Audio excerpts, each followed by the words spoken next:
आरोप ये लग रहे हैं तमिलनाडु के नए मुख्यमंत्री जोसेफ विजय पर कि उन्होंने हॉर्स ट्रेडिंग की, यानी विधायकों को खरीद कर विधानसभा में बहुमत साबित किया, जिसकी वजह से एक पीआईएल दाखिल की गई है सुप्रीम कोर्ट में। और जब तक उस पर फैसला ना आ जाए तब तक तमिलनाडु में राष्ट्रपति शासन लगाया जाए। आप सभी को जय मसीह के। मेरे प्रिय भाई ने परमेश्वर आपके परिवार को बहुत सारी आशीष दे। हम चाहते हैं कि आपके परिवार में सुख शांति बनी रहे।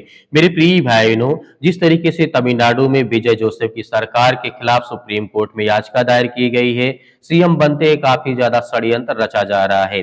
क्या सरकार गिर जाएगी? क्या विजय थालापति की सरकार के खिलाफ वहां पे राष्ट्रपति शासन लगेगा? सुप्रीम कोर्ट में याचिका दायर की गई है। काफी ज्यादा मुश्किलों का सामना यहाँ पे करना पड़ रहा है, क्योंकि आप जानते हैं जाति संघर्ष और धर्मवादी विचारधारा के लोग नहीं चाहते हैं कि कोई एक क्रिश्चियन व्यक्ति, ईसाई व्यक्ति वो इस समय प्रेजेंट टाइम में सरकार चलाए। तमिलनाडु की राजनीति में इस समय बहुत बड़ा तूफान खड़ा हो चुका है। फिल्म स्टार ने मुख्यमंत्री बने सी जोसेफ ने जिस तरीके से विजय सरकार अब सुप्रीम कोर्ट तक मामला पहुंच गया है। सवाल उठ रहा है कि क्या तमिलनाडु में राष्ट्रपति शासन लग सकता है? क्या विजय की सरकार गिर जाएगी? आखिर ऐसा क्या हुआ? मामला सीधे सुप्रीम कोर्ट तक पहुंच गया है। अब पूरी स्टेप बाय स्टेप जानने की कोशिश करते हैं आखिर मामला क्या था, क्यों आखिर ऐसा किया गया सुप्रीम कोर्ट में, आखिर मामला क्या हुआ, कैसे हुआ, क्यों हुआ है। 2026 तमिलनाडु विधानसभा चुनाव में विजय की पार्टी टीवी के इस तरीके से आप जानते हैं सबसे बड़ी पार्टी बन करके सामने आई है, लेकिन उन्हें पूर्ण बहुमत नहीं मिला सरकार बनाने के लिए। 118 विधायकों का समर्थन चाहिए था। इसके बाद राजनीतिक तोड़-जोड़ शुरू हुई। कई पार्टियों और कुछ बागी विधायकों के समर्थन से विजय ने बहुमत साबित किया। 10 मई 2026 को मुख्यमंत्री पद की उन्हें शपथ ली है। फिर विवाद कहां से शुरू हुआ है मैं आपको बताना चाहता हूं। मैं आपको पहले वीडियो दिखाना चाहता हूं, इस वीडियो को देखिए, उसके बाद बात करें। तमिलनाडु की राजनीति को लेकर इस वक्त बेहद दिलचस्प जानकारी निकलकर सामने आ रही है। आरोप ये लग रहे हैं तमिलनाडु के नए मुख्यमंत्री जोसेफ विजय पर कि उन्होंने हॉर्स ट्रेडिंग की, यानी विधायकों को खरीद कर विधानसभा में बहुमत साबित किया, जिसकी वजह से एक पीआईएल दाखिल की गई है सुप्रीम कोर्ट में। और जब तक उस पर फैसला ना आ जाए तब तक तमिलनाडु में राष्ट्रपति शासन लगाया जाए, ऐसी याचिका में मांग की गई। मेरे साथ इस वक्त वरिष्ठ पत्रकार पंकज प्रसून है, उनसे तमिलनाडु के इस राजनीतिक माहौल पर चर्चा करेंगे। पंकज जी, जो आरोप लग रहे हैं उन आरोपों में कितनी सच्चाई कितनी नहीं, लेकिन 108 सीटें लाने वाले विजय थालापति ने बहुमत साबित करने के लिए क्या कुछ जुगाड़ लगाया होगा, आपको कुछ समझ में आ रहा है? देखिए, मदुरई निवासी एक एनएन रमेश हैं, उन्होंने याचिका दायर किया है। उनका कहना है कि विजय थालापति को बहुमत नहीं था और उनकी याचिका के अनुसार कि सौदेबाजी हुई है और खास करके बहुमत साबित करने के दिन को लेकर उन्होंने कहा कि उसकी एक जांच करा लेनी चाहिए, क्योंकि जिन विधायकों ने समर्थन दिया है एक बार उनके सिर्फ फोन की जांच हो जाए तो बहुत कुछ सामने चला आएगा।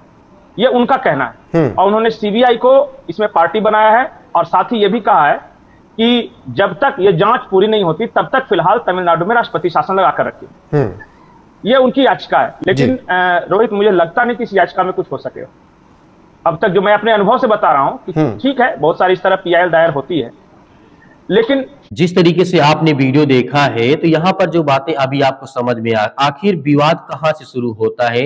अब आरोप लगाया जा रहा है कि सरकार बनने के दौरान यहाँ पर ट्रेंडिंग मतलब यानी विधायकों की खरीद फरोख्त की गई है। यहाँ पर आरोप लगाया जा रहा है विजय थाला के ऊपर। यहाँ पर कुछ नेताओं और सामाजिक कार्यकर्ताओं ने दावा किया है कि विधायक पर दबाव डाला गया है और पैसों और पदों का लालच दिया गया और लोकतंत्र के खिलाफ काम हुआ है।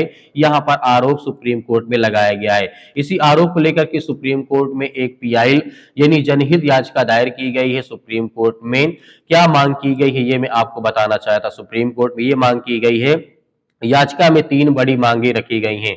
पूरे मामले को सीबीआई के हाथ में सौंप दिया जाए, यानी जांच हो। कथित तौर पर इस तरीके से जो खरीद फरोख्त हुई है उसकी जांच हो। जांच पूरी होने तक तमिलनाडु में राष्ट्रपति शासन लगाया जाए। ये 3 इंपॉर्टेंट यहाँ पर मांग की गई सुप्रीम कोर्ट में। याचिका में कहा गया है कि यदि लोकतांत्रिक तरीके सरकार बनी है तो यह संविधान के खिलाफ है, यहाँ पे बताया जाता है। क्या सच में सरकार गिर सकती है? अभी तुरंत सरकार गिरना आसान नहीं है, क्योंकि विजय सरकार विधानसभा में बहुमत साबित कर चुके हैं राज्यपाल के सामने। केवल आरोप लगने सरकार नहीं गिरती है, सुप्रीम कोर्ट पहले सबूत और जांच की रिपोर्ट देखेगा, तभी उसके बाद कुछ फैसला हो सकता है। अगर कोर्ट को गंभीर गड़बड़ी सबूत मिलते हैं, तभी आगे बड़ा कुछ फैसला हो सकता है। राष्ट्रपति शासन कब लागू होता है वो आपको बताना चाहता हूं। भारत में इस तरीके से राष्ट्रपति शासन कब लगाया जा सकता है? जब राज्य सरकार संविधान के अनुसार काम न करे, बहुत बहुमत खो दे या कानून व्यवस्था पूरी तरह बिगड़ जाए।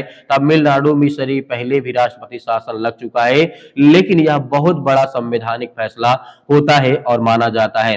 अब सुप्रीम कोर्ट क्या करेगा, यहाँ पे आपको बताना चाहूंगा। अब सुप्रीम कोर्ट क्या करेगा, पहले याचिका को स्वीकार करेगा या नहीं करेगा यह देखेगा, या फिर राज्य सरकार में जवाब मांग कर सकता है। जरूरत पड़ी तो जांच एजेंसियों की रिपोर्ट भी मांग सकता है। फिलहाल मामला शुरुआती चरण में है, अभी कोई भी अंतिम फैसला नहीं हुआ है। वीडियो की जिस तरीके से यहाँ पे हमें अभी तक जो समझ में बात आई है, केवल एक चीज हमें समझना यहाँ जरूरी है। तमिलनाडु की राजनीति में जो खेल शुरू हुआ है, उसका फैसला अब सुप्रीम कोर्ट के हाथ में है। क्या विजय सरकार बचाएगी या राज्य में बड़ा राजनीतिक भूचाल लेकर के आएगा? बहुत सारी हमारे मन में सवाल आते हैं कि आखिर ऐसा क्यों? बीजेपी कार्यकर्ता, तरह तरह के संगठन के लोग वहां पर देखने को करने को मिलता है। मेरे प्रिय भाइयों, आप क्या सोचते हैं विजय थालापति के बारे में? प्रार्थना करिए, जो संकटें, जो परेशानियां आ रही हैं, कहीं न कहीं आज हमें प्रार्थना करने की आवश्यकता है। तो मेरे प्रिय भाइयों, आपके मन में जो विचार आता है हमें कमेंट बॉक्स में कमेंट करके जरूर बताइएगा। मिलते हैं नेक्स्ट वीडियो में, तब तक परमेश्वर आपके परिवार को बहुत सारी आशीष दे। आमीन।